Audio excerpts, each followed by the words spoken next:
Hey everybody, today we are talking about The Good, the Bad, and the Aunties by Jessie Q. Sutanto.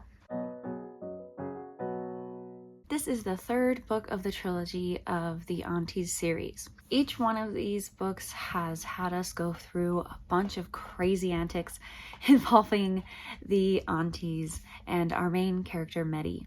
This one begins right where the last one left off, so if you have not read number 1 or 2 yet, you should probably do that if you don't want to know how it ends, because that's where we are in this current story. Medi and Nathan have been going all around the country on their amazing honeymoon, but the next part of their trip is to go to Indonesia to see the rest, or a big chunk, of Medi's extended family. Her aunties lived in Indonesia before and left this part of their family to go to America to try to have their business succeed there, which it did.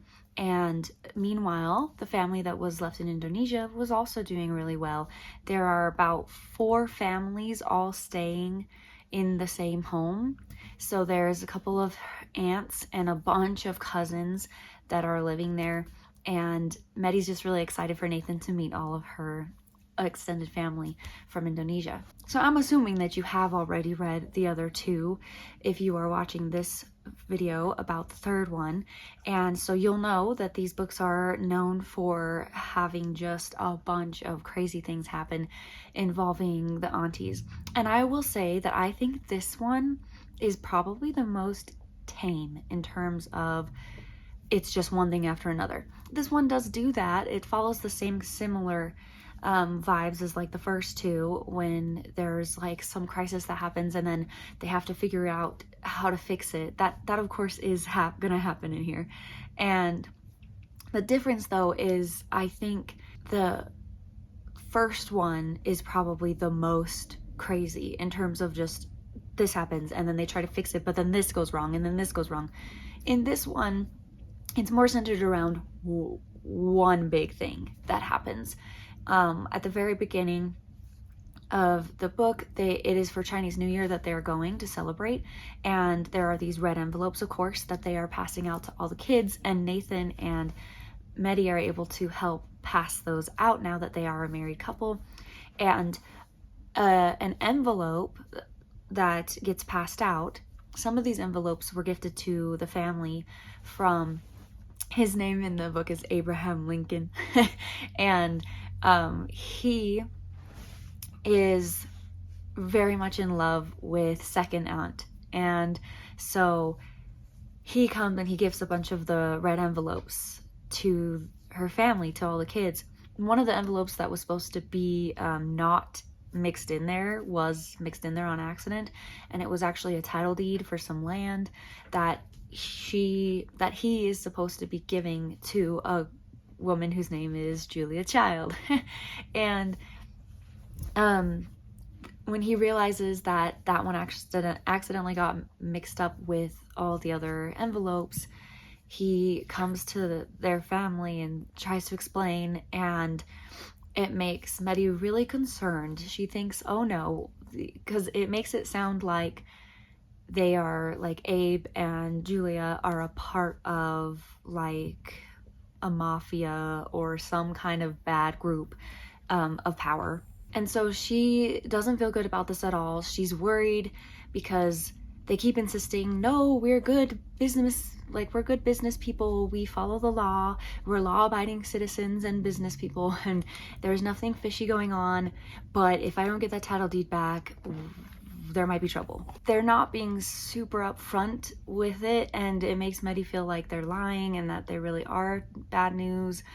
And so this kind of feeling follows her throughout the story, and so basically they have to try to get the title deed back, and then when they try to do that, other stuff happens and it creates the bigger issue, the bigger crisis that she has to try to get her family out of. I think in this story, I like that it is set in Indonesia. I think that's nice that we went to a different country for this one and got to have the Chinese New Year celebration and all those things in there. I really liked that. And I also thought it was sweet that we have second aunt and this guy that really likes her, and so we get to see a different side of her.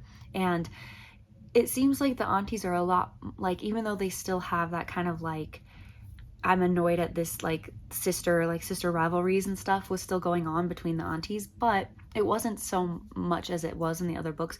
It seems like they've matured a little bit since the first incident, and that they're able to make better plans and help themselves get out of situations easier than they had, especially in the first book, where it just seemed like everything was a mess.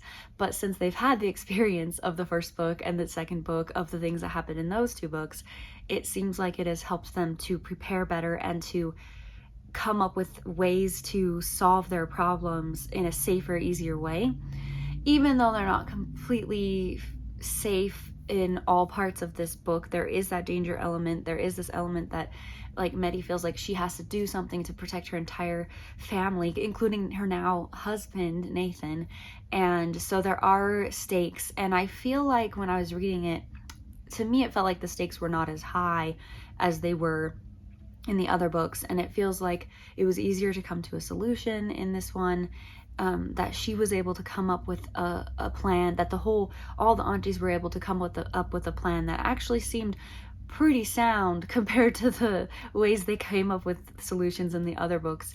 And so to me, I felt like even though there was that dangerous element that they were trying to get out of, it still felt a little less high stakes when I was reading it. It felt like there's, and following the theme of the other two, most likely they were going to come out of this fine because they always get out of situations and press on. And so I wasn't super worried about something bad happening. That could have been an interesting turn where there are actual big consequences for what happened, but it still kind of follows where you get that happier ending. Each book has a happier ending versus something desperately terrible happening to the family. So they are actually quite lucky in all of the books compared to what they go through, and compared to the things that go wrong, they still have a lot of things that go right for them, and they get very lucky in a lot of situations.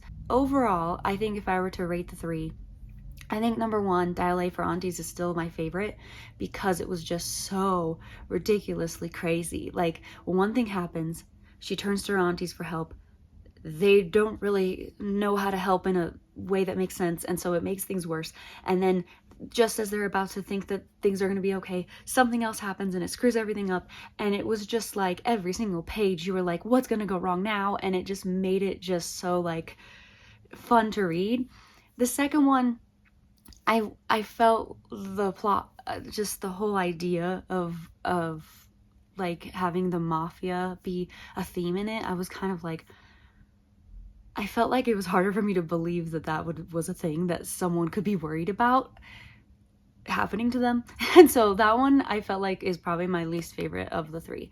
I think I would say Dial for Aunties, then this book, and then the second one after that. Is probably my rating. So this one was good, and I think that it made sense that it was dialed down a bit because we had so much crazy stuff happening in the first one. So it made sense for them to have matured a little bit and have more stuff put together to solve problems in the easier, better way in this one. So that's it for the three books. Overall, I think that this trilogy was really fun to read, and I definitely think it was worth taking the time to read all three of them because they're really easy to get through. Like, it's so easy to read without getting a slump. There's like no slump in the middle of it. There's no spot that makes you feel like you don't want to finish. Like, to me, I felt like I wanted to continue the book, and all three of these I ended up reading fairly quickly because it was just really easy to want to know what happens next. The writing style was really well for that, kind of gives you that kind of feeling of wanting to continue to know what happens, that there wasn't any room to get bored or get tired of reading it, in my opinion. So if you've read it before, let me know if those were your thoughts, and thank you so much for watching. I appreciate you, and I will see you in the next one. Bye.